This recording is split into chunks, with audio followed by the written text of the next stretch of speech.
Hi hello friends. So ఈ వీడియోలో AP ECET admissions detail notifications మీకు పాయింట్ టు పాయింట్ ఎక్స్ప్లెయిన్ చేస్తాను. నిన్న కుదరలేదు, ఇప్పుడు మార్నింగ్ వీడియో చేస్తున్నా. అండ్ నేను మీ అందరికీ తెలుసు ట్రిప్లో ఉన్నానని చెప్పాను కదా. సో ఫస్ట్ అయితే ప్రతి ఒక్క పాయింట్ క్లియర్గా మెన్షన్ చేస్తాను, నాకు ఇక్కడ తెలిసినంత వరకు కూడా. ఓకే, జాగ్రత్తగా వినండి. సౌండ్స్ పక్క నుంచి వస్తాయి. Okay, I can't do anything. Okay, మీరు కొంచెం అడ్జస్ట్ అవ్వాలి. ఓకే, ఫస్ట్ ఆఫ్ ఆల్ అయితే let me have a check on this. So మీకు నోటిఫికేషన్ అనేది అఫీషియల్గా ఫేజ్ 1 రిలేటెడ్ అయితే రిలీజ్ అవ్వడం జరిగింది. ఓకే, 26th స్టార్ట్ అయ్యి మనకి July 5th వరకు కూడా instructions, web options, certificate verifications అన్నీ జరుగుతాయి. ఓకే, ఇక్కడైతే బీఎస్సీ మ్యాథమెటిక్స్ వాళ్ళకి, డిప్లొమా హోల్డర్స్కి ఇది ఉంటుంది. అండ్ చూడండి, ఈ వీడియోలో మీకు సర్టిఫికేట్ వెరిఫికేషన్కి ఎన్సీసీ స్పోర్ట్స్ క్యాప్ వాళ్ళకి కూడా ఎప్పుడు ఎక్కడ వెళ్ళాలి అనేది చెప్తాను, జాగ్రత్తగా వినండి. ఆన్లైన్ పేమెంట్ అనేది 26 to 30th చేయాలి. Online verification of uploaded certificates అనేది మనకి 27th నుంచి 3rd వరకు జరుగుతాయి. ఓకే, ఇది ఆన్లైన్లోనే జరుగుతాయి. హెల్ప్ లైన్ సెంటర్స్కి మీరు వెళ్ళక్కర్లేదు. మీరు సర్టిఫికేట్స్ ఏవైతే రిజిస్ట్రేషన్ చేసేటప్పుడు అప్లై చేస్తారో, అప్లోడ్ చేస్తారో అవన్నీ కూడా మీకు ఆన్లైన్లోనే వెరిఫికేషన్ జరుగుతాయి. No need to physically attend at the offline centres. Between 27 to 3rd అనేది మీకు సర్టిఫికేట్ వెరిఫికేషన్ జరుగుతుంది. Web options 1st to 4th అవుతాయి. ఆప్షన్ ఎంట్రీ చేంజ్ వచ్చేసినప్పటికీ 5th July. And seat allotments 8th. Self reporting అనేది 9th to 15th చేయాలి. Commencement of class work అనేది 10th July నుంచి చేయొచ్చు. Registration and payment of processing fee అని చెప్పి ఉన్నది కదా, ఇది అఫీషియల్ వెబ్సైట్లో మీరు పే చేయాలి. అది ఎలా చేయాలి అనేది నేను అన్నీ మీకు క్లియర్గా చెప్తాను. ఓకే, మీకు అది తర్వాత అయితే చెప్తాను ఇంకొక వీడియోలో. రిజిస్ట్రేషన్, ఫీ పేమెంట్ ఎలా చేయాలనేది will tell you. Okay, processing fee అనేది ఉంటుంది. ఓకే, ప్రాసెసింగ్ ఫీ అనేది 1200 రూపీస్ ఉంటుంది for OC and BC category, 600 for SC and ST categories అయితే ఉంటుంది. Okay, all the candidates from first rank to last rank can pay the processing fee between 26th June to 30th July. Okay, అందరూ కూడా ఏ rank అని మీకు సంబంధం లేకుండా 26th నుండి 30th pay చేయాలి. 5 days టైం ఇచ్చారు. వన్స్ ద పేమెంట్ అనేది సక్సెస్ అయిపోతే ప్రింట్ బటన్ మీద క్లిక్ చేసుకొని ప్రింట్అవుట్ చేయించుకోండి. ఆ తర్వాత మీరు రిజిస్ట్రేషన్ కూడా చేయించుకోవచ్చు. Okay, verification of certificates online. అది చూడండి, candidates other than PWD, CAP, scouts and guides, NCC and sports and games. Okay, ఇక్కడ ఏదైతే ఇవి ఇచ్చారో వీళ్ళు తప్ప, ఓకే, మిగతా క్యాండిడేట్స్ అందరూ కూడా necessary to instructed to upload necessary certificates, selecting the helpline center for online verification of uploaded certificates.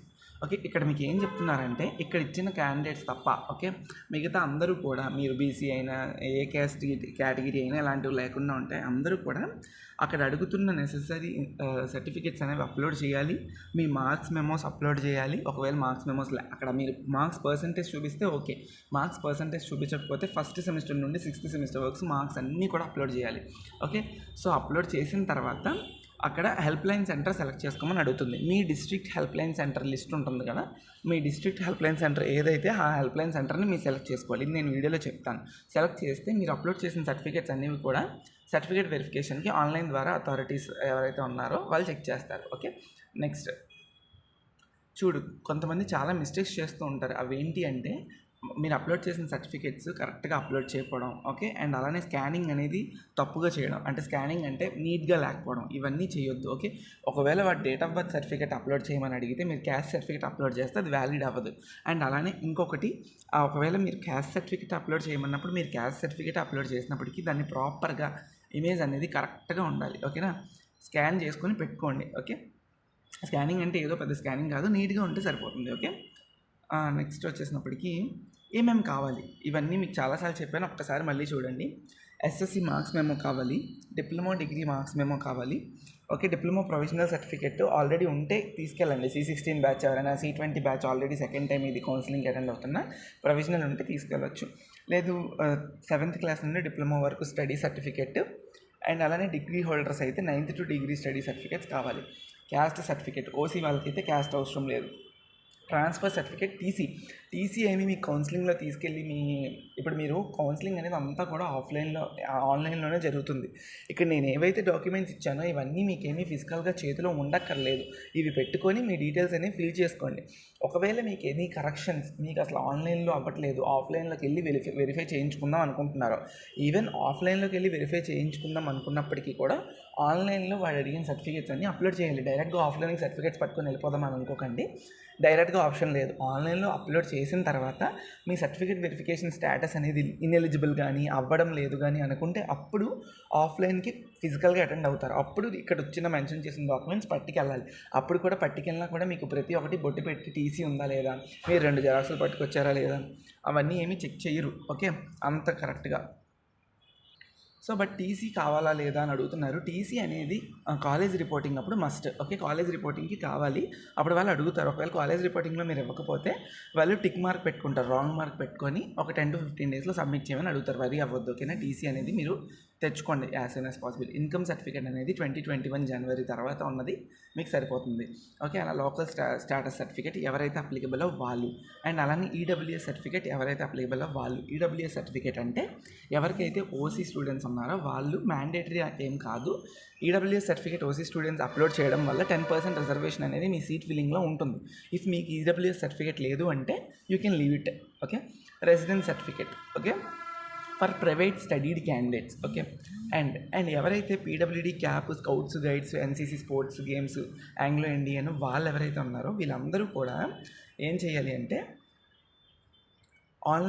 వీళ్ళు కూడా ఆన్లైన్లో డాక్యుమెంట్స్ అన్నీ అప్లోడ్ చేయాలి. ఏవైతే అడుగుతున్న డాక్యుమెంట్స్ అంటే మీ మార్క్స్ మెమోస్ కానీ, క్యాస్ట్ సర్టిఫికేట్ కానీ, ఇన్కమ్ సర్టిఫికేట్ కానీ అడిగినప్పుడు అప్లోడ్ చేయండి. ఓకే, ఆల్రెడీ మీరు కౌన్సిలింగ్ అప్లికేషన్ ఫామ్లో ఇచ్చుంటే అడగపోవచ్చు, అప్పుడు అప్లోడ్ చేయకపోయినా పర్వాలేదు. అన్నీ కరెక్ట్గా ఉన్నాయో లేవో మాత్రం చెక్ చేసుకోండి.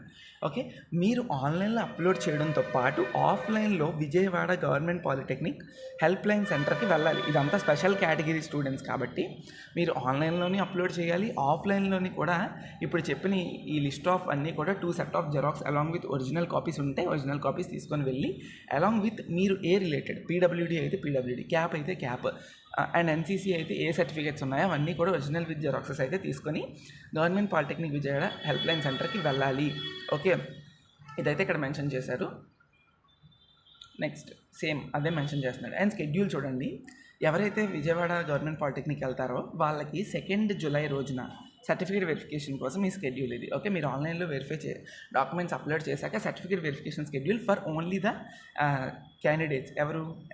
పీడబ్ల్యూడీ, క్యాప్, మిగతా క్యాండిడేట్స్ కాదు. వాళ్ళకి సర్టిఫికేట్ వెరిఫికేషన్ అనేది 27 నుండి జూలై 3 వరకు ఆన్లైన్లోనే జరుగుతుంది. ఓకే, 2 జూలై రోజున cap, NCC, sports, Anglo Indians వాళ్ళు వెళ్ళాలి. 3 జూలై రోజున cap, NCC, sports, PWD, scouts and guides వెళ్ళాలి. సెకండ్ రోజు క్యాప్ వాళ్ళు 1 to 20,000 ర్యాంక్ వాళ్ళు అటెండ్ అవ్వాలి.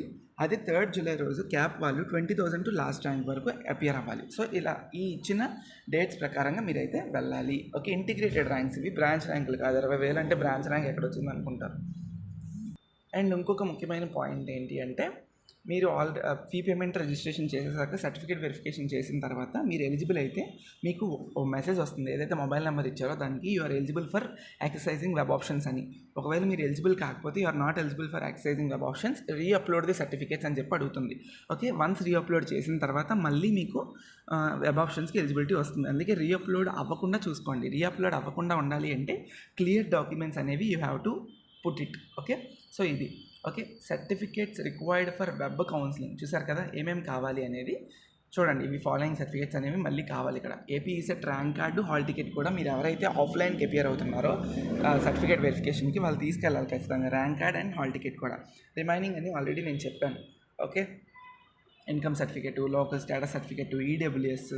ఓకే, ఎవరైతే candidates claiming reservation under NCC, scouts, PW వాళ్ళు ఉన్నారో వాళ్ళ యొక్క సర్టిఫికేట్స్ అనేవి తీసుకెళ్ళాలి. అవే ఇక్కడ మెన్షన్ చేస్తారు. ఇప్పుడు ఎన్సీసీ అండ్ స్పోర్ట్స్ ఉన్నారనుకోండి, produce original certificates issued by competent authorities. The candidate should have representative from the state of AP.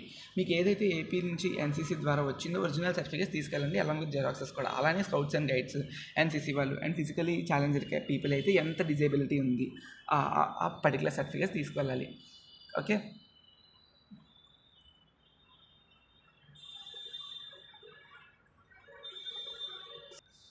ఇక్కడ నోట్ పాయింట్స్ మెన్షన్ చేశారు. క్యాండిడేట్స్ నోట్ 2 చూడండి ఎక్కువ.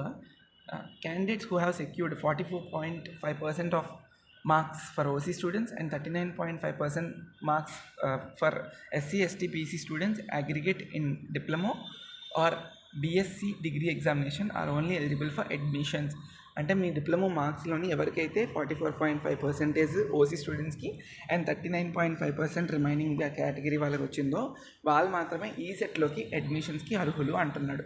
ఆల్మోస్ట్ 44% అంటే మీకు టోటల్ మార్క్స్లోని 44% ఆల్మోస్ట్ అందరికీ వస్తుంది. అండ్ ఈ సెట్ క్వాలిఫై అయిన వాళ్ళకి కూడా వస్తుంది. ఓకే, ఆప్షన్ ఎంట్రీ తర్వాత ఉంటుంది లాస్ట్, కానీ అది 1 నుంచి 4th జూలై వరకు ఉంటుంది ఆప్షన్స్ ఎంట్రీ. ఓకే, ఆ తర్వాత అలాట్మెంట్ ఆఫ్ సీట్స్ అనేవి ఉంటాయి. ఇగోండి list of help line centres చూసుకోండి. మీరు ఆఫ్లైన్ ఆన్లైన్ వెరిఫికేషన్ చేసేటప్పుడు మీకు హెల్ప్ లైన్ సెంటర్ సెలెక్ట్ చేయమంటుంది.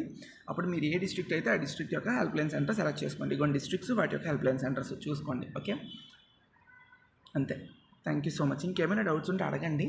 నేను మళ్ళీ రేపు మార్నింగ్ ఎర్లీ మార్నింగ్ వీడియో చేసి మీ కమెంట్స్కి రిప్లై ఇస్తూ వీడియో చేస్తాను. Thank you so much.